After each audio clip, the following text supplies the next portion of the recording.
You're listening to Struggle and Strength, Moms Balancing It All with Nikki. Real talk, real life, real solutions for busy moms building big dreams. From motherhood to entrepreneurship and everything in between. This is your space for truth, transformation, and the reminder that you're never alone in the chaos. Whether you're chasing kids, chasing goals, or just trying to make it through the day, I've got you. So let's dive in. Hey friends, welcome back to another episode of Struggle and Strength, Moms Balancing It All with Nikki. Today, I want to get really real about something that I've been struggling with for years. Something that has nothing to do with the scale, nothing to do with getting skinny, and everything to do with feeling confident in my own skin. I'm talking about my C-section pooch or pouch, whatever you want to call it. Okay, here's the deal. I'm in really good shape.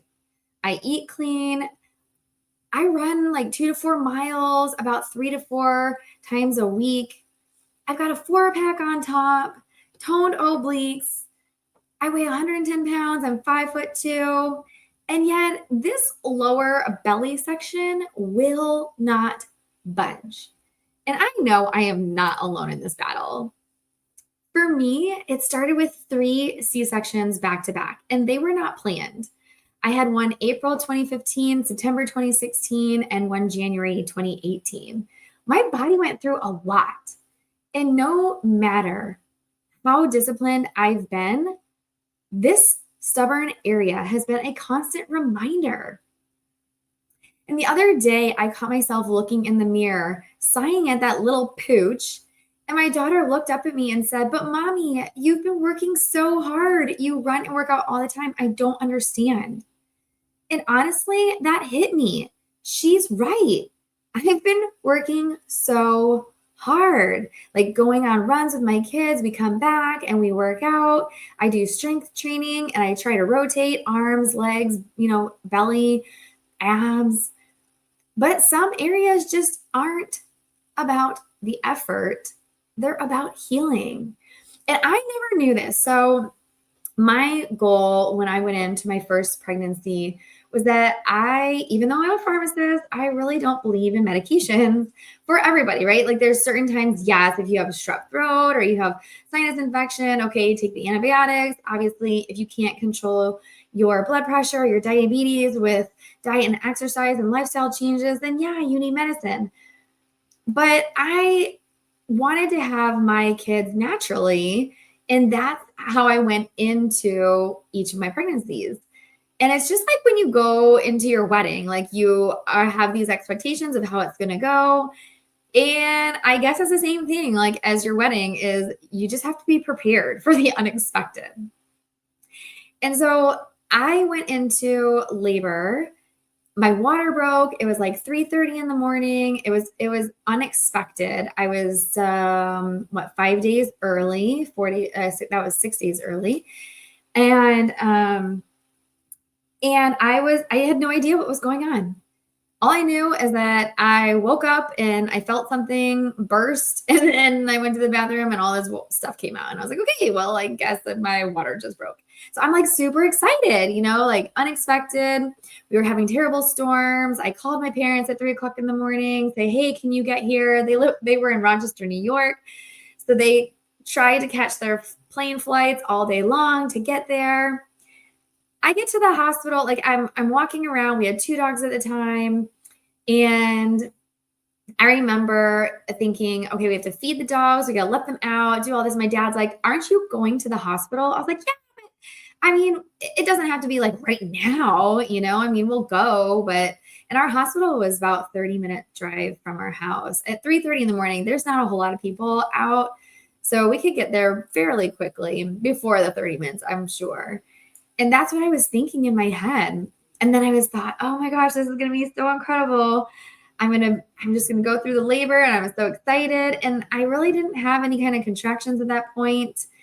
I had a couple that, it was coming. I can't really remember, but I think that they were okay, but I have a really high pain tolerance. And so we get in the car, we're on the way to the hospital, and, the contractions are starting. And we get to the hospital, I'm thinking, yes, I'm gonna have this baby. And they're like, yeah, you're at a 0. And I thought, okay, is that good or bad? Well, that means like 0 dilated. So obviously, like my water broke, but you're at no point where this baby's coming out yet. And I'm like, okay, great. What do I do now?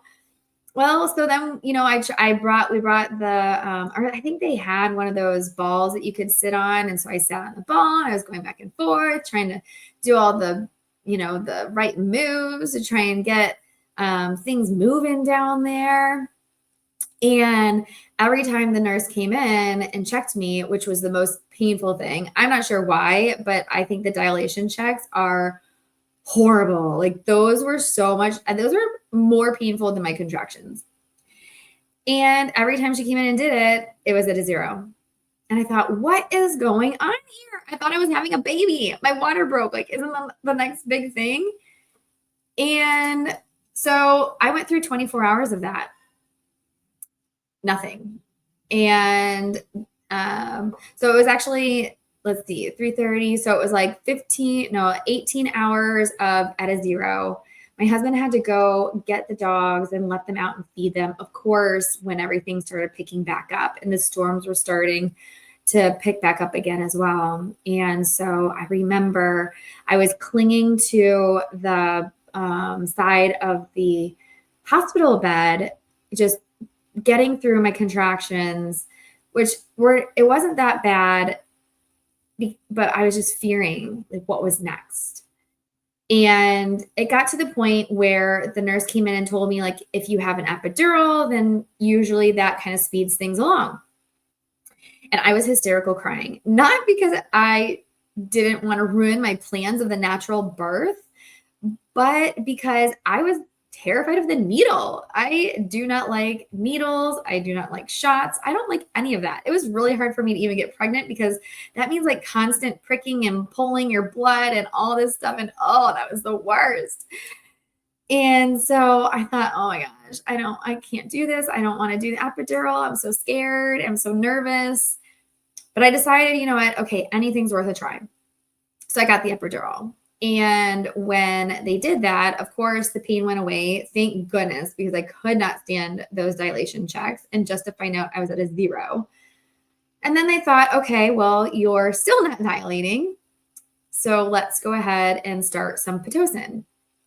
Well, that became even scarier. Even though I was a pharmacist, I really wasn't prepared in this aspect because I didn't really study labor and delivery and the medications they give. But Pitocin helps speed along the pregnancy as well. But it can also, it was dropping the heart rate of the baby. And that made me so nervous. So they would race in there and they would flip me on my side, put oxygen on me, and they would check her blood pressure. I mean, her heart rate that was going on. I think I said blood pressure earlier, but I meant heart rate. And it was very nerve-wracking. They had to put a little lead on our head so they could track it better because they weren't quite sure if the ones that they put on your belly were actually getting an accurate read or not. And so that put me in hysterical. Oh my gosh. Ooh, getting emotional. All right. So then it went to about 24 hours of this whole entire process from 3:30 in the morning to about 3:30 in the morning. My water broke. I was having contractions. I was going nowhere. I think I dilated to a 1. And the doctor at that point said, you know what? We need to get this baby out. All right. Well, things just got real. Oh my goodness. Yeah. So I did. We got her out. And she was beautiful. And it was so worth it. Oh my goodness. I didn't care at that moment anything. Just my baby was healthy and she was alive.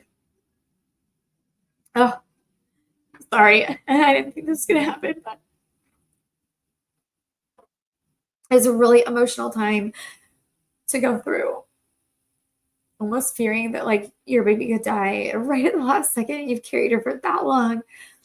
And I know that I'm a fortunate, lucky one that my baby came out alive and healthy and everything was great. They were worried that she had meconium in her lungs because in my water there was meconium. And so the NICU was there. They were on site ready to take her. And thankfully they didn't have to.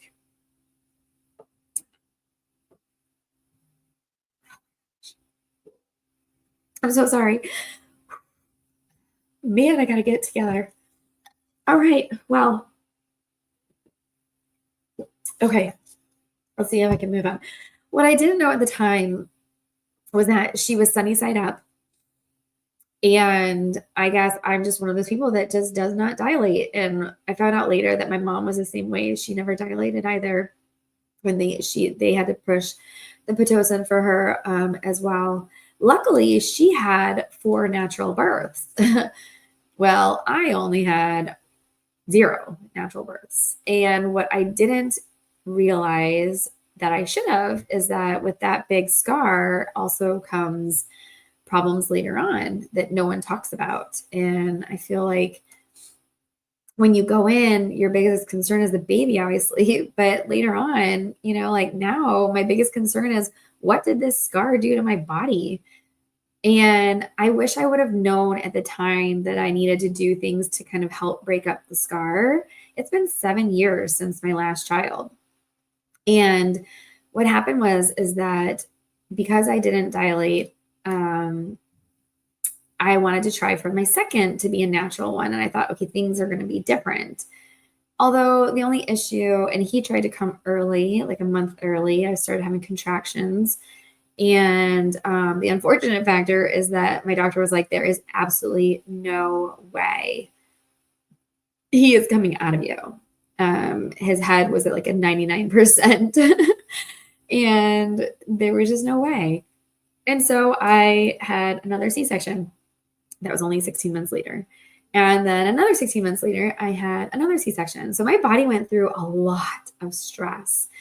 And on the very last one, my doctor tried to do me a huge favor and cut out a lot of the scar tissue that had already built up. So she gave me kind of like a mini tummy tuck, not necessarily, but she did her best. She's not a plastic surgeon by any means, but she kind of, cleaned things up a little bit. And so now, after I had the kids and I healed and I was getting back into shape and I was running and exercising, I was noticing that I was just not able to lose this lower belly stuff. I had no idea that it was actually a thing. And if you've had a C-section, you might notice you have one. And if you don't, oh my gosh, you are lucky, because it doesn't matter what I eat, what I don't eat, what I do. Everything else is toned and wonderful. And then I have this like pooch when I sit down. And although I'm not very big, it still is so bothersome. And it isn't about chasing perfect. It's about how we feel in our own bodies. Because the truth is, so many moms carry this frustration. We eat clean, we work out, we stay disciplined, and then we look down and wonder, why won't this area change? And then it like shame kind of creeps in and we start comparing ourselves. We start doubting, some even thinking that surgery is the only option. And when I just recently looked up, like, what are my options? Most of it just said a tummy tuck. And let's be honest, remember, I don't like needles. I don't like surgeries. I don't want any of that. And so I refuse to get a tummy tuck. I don't really believe in surgery unless it is necessary and it's like life-saving. Because for me, I watch all these things. My husband's a nurse, like we're in the medical field. And anytime you go into a surgery, you're risking something. Something could go wrong and you may not come out of it. And I have 3 precious little ones and a husband that I don't want to risk that. So here's where I'm at. I'm on a mission. I'm on a new journey, not to be smaller, not to fit someone else's standard, but to feel confident, strong, and comfortable in my own skin again. And I want to bring you along on this journey. I've decided to completely restructure my approach. my whole goal for 2025 was to start eating healthier. So we've taken out a lot of the processed foods. I mean, we used to buy like the, pastaronis in a box and, like the Velveeta cheese and make queso. And, we used to buy a lot of processed foods. I mean, even like processed refried beans.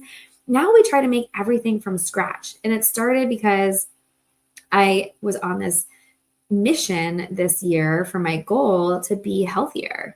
And I was watching my children, just eat these processed foods. Like my daughter, on our way from school to diving, she's grabbing snacks that are, pretzels or chips. And it's not that I'm like fearing obesity or anything like that, but if there's any way that I can provide nutritional value to my children, to myself, and it doesn't have to be a bag of chips or something like that we're going to be doing better, I'm going to, because we're all athletic.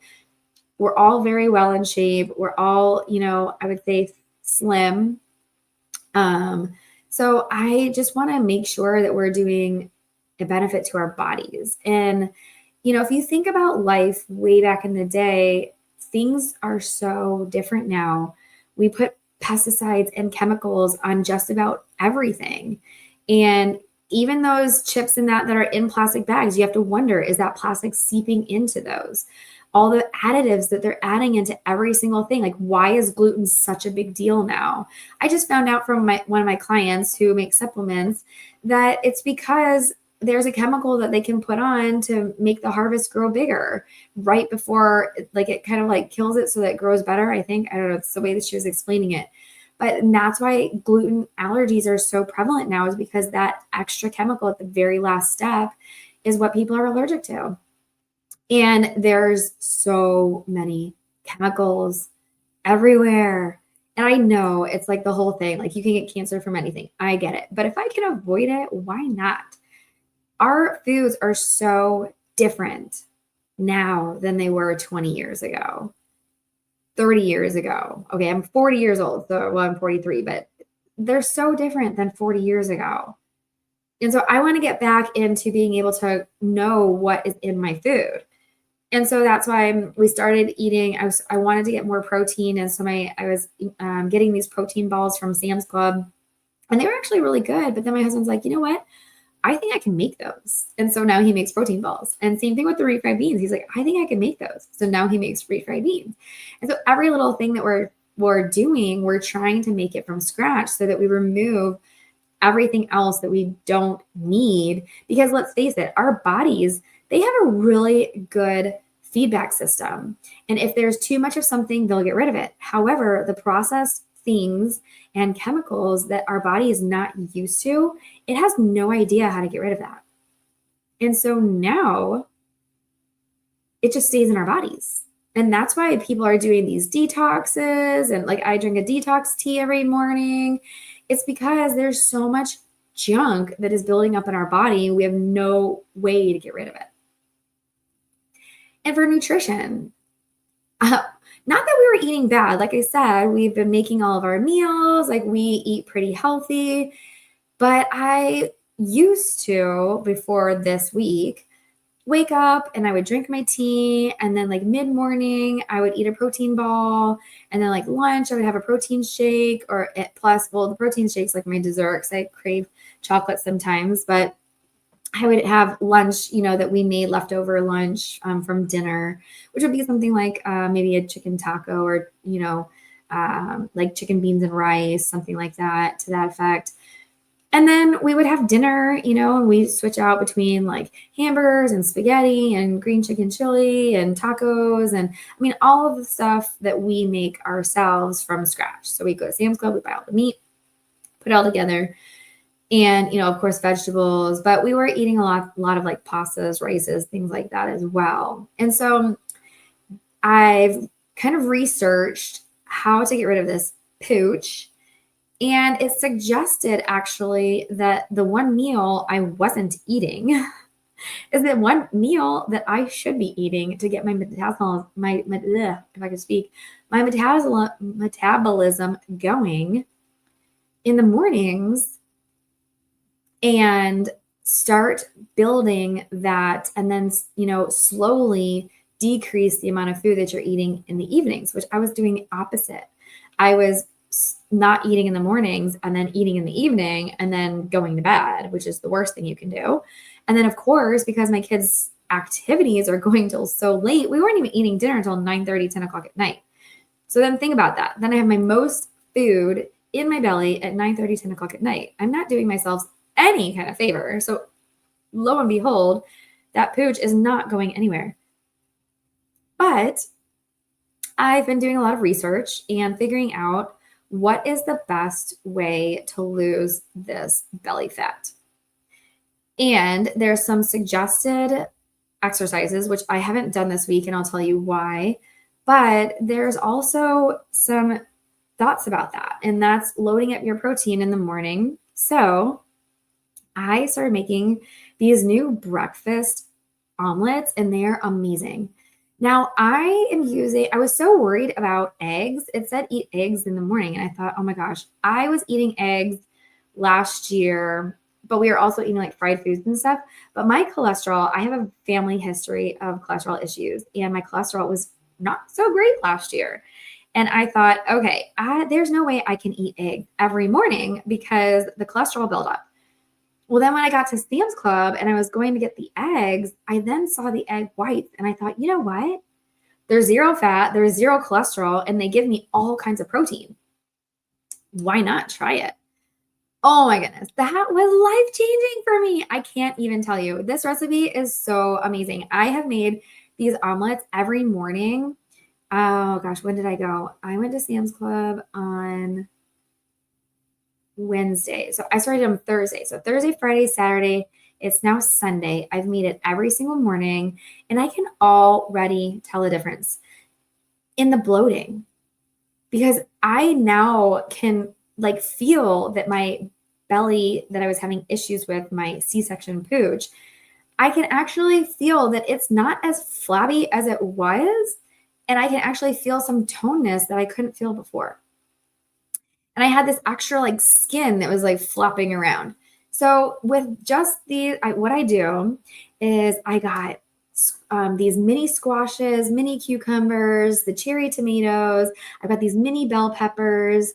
And so I chop all of that up and I put it into a frying pan and I put olive oil and I get this fajita seasoning that is amazing.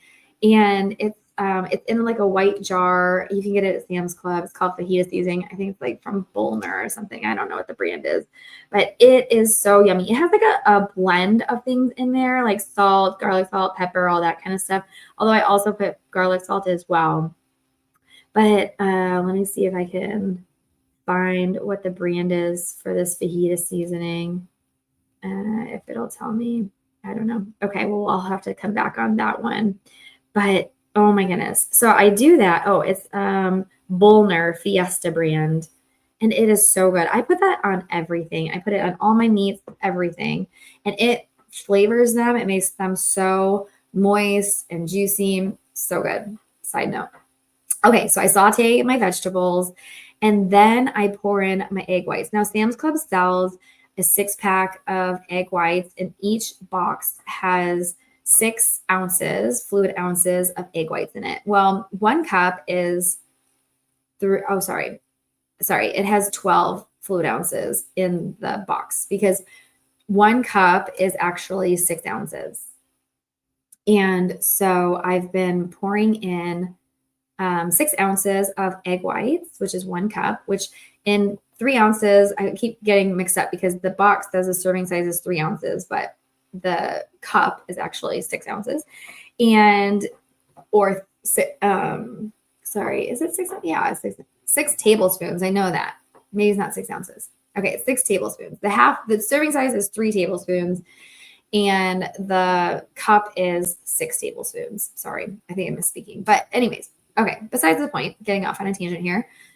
So I put in 1 cup of egg whites, which is 5 grams of protein per 3 tablespoons. So that's 10 grams of protein. And then I've got all the vegetables sauteed, pour in the egg whites, and I let that simmer on high because I don't want to burn it, but I also want the egg whites to cook. and then I flip it over, on the half once it's almost done. But before I flip it, I have the low fat, like low moisture mozzarella cheese, and I sprinkle that on it. I just have a block of it that I kind of like rip off some pieces and sprinkle that on there. And then I flip it over into like the taco form.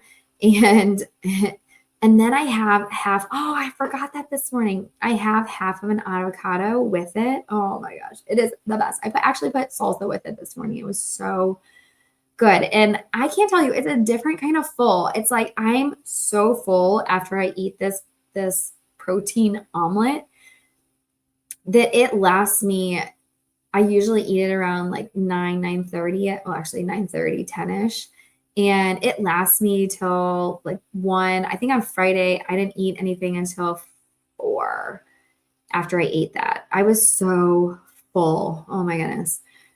But so that fills me up in the morning and it makes me feel so good and not bloated. So there's no cholesterol, there's no fat in it. It's protein and all this good stuff because I'm getting my vegetables. And then around, like a mid snack, I'll usually eat like a protein ball and a banana. I just had that for my snack right now. And then I'll also drink one of my protein shakes.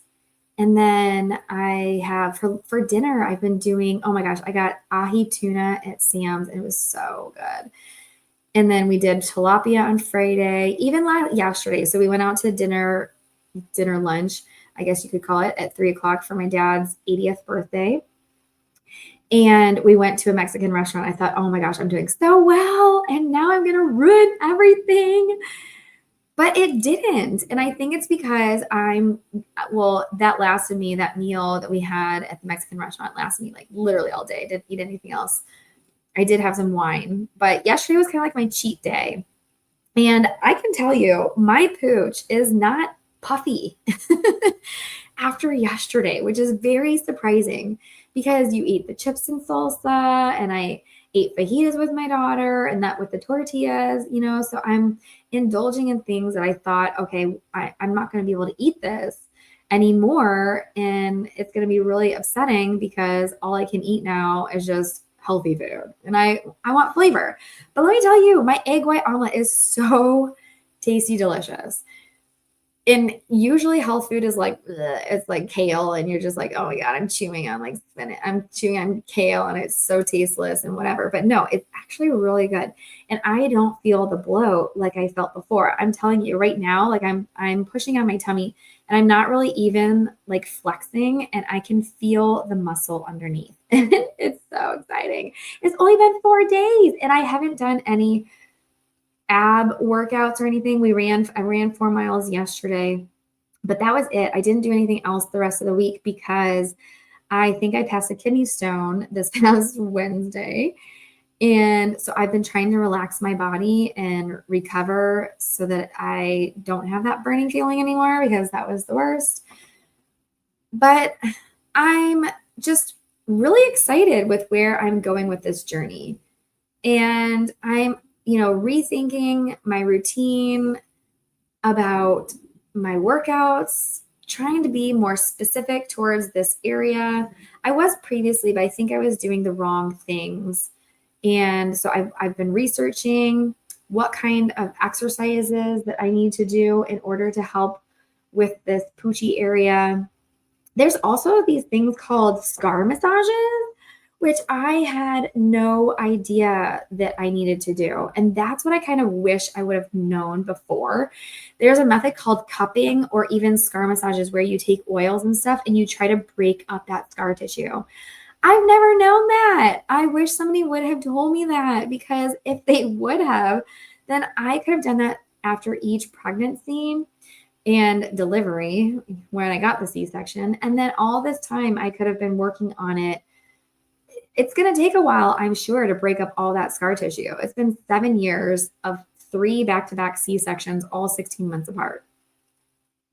But I'm reframing this pouch not as a flaw anymore, but as a challenge. And it's a reminder of what my body has gone through and what I'm capable of overcoming. Because I feel like with the right nutrition and exercises, I think there's really good hope because I'm already, after 4 days, seeing some success. And so my plan is I really want to kind of like document this and put up my recipes and stuff so that other people who are struggling with this battle can overcome it as well. Because I know there are so many women that get C-sections each and every year. It's not just me. And so here's what I want you to hear today. Your body is not broken and you're not failing. And you're not the only one who feels this way. Our bodies tell the story of what we've carried. Literally, babies, stress, responsibility. A C-section pouch isn't weakness. It's evidence that you survived and you created life. But if it's something that you want to change, not out of shame, but out of self-love, if it's something that you need to feel better about, I'm right there with you. I want to help you along this journey. You're allowed to want both gratitude for your body and a new goal for your body. So I invite you to come join me on this journey. If you have any other suggestions that I should be doing, any insights, I would love to hear those. I'd love to hear your progress and how it's going. And I'm going to continue to update you on my progress because this isn't about perfection. It's about progress. It's about rewriting the story that we tell ourselves in front of the mirror. And it's about proving to ourselves and our daughters that stress comes in many forms. And I want to look fantastic again, not just on the upper part, but also in my lower belly. There, when I put on a 2-piece bathing suit, I'm not going to have this big pooch. Or when I sit down in a chair, I'm not going to like feel good up top and then feel like I have got this balloon in my belly on the bottom. So I am pleased. I hope that this inspired you, that this encouraged you. If you know somebody that suffers from this as well, please tell them to listen to this episode and get some ideas of how to change your diet, your nutrition. And also we need to work on different exercises specifically for that section. And the newest thing that I've learned is do those scar massages and the cupping. And there's also something that somebody told me, oh gosh, I can't remember what it's called, but I can't wait for you to have success and let's do this together. If you're a mom trying to start a business and don't know where to begin, I've got you. Just head over to creationsbynlw.com and book a strategy call with me. Let's map out your next steps together. Until next time, keep showing up, keep dreaming big, and remember, you're doing better than you think.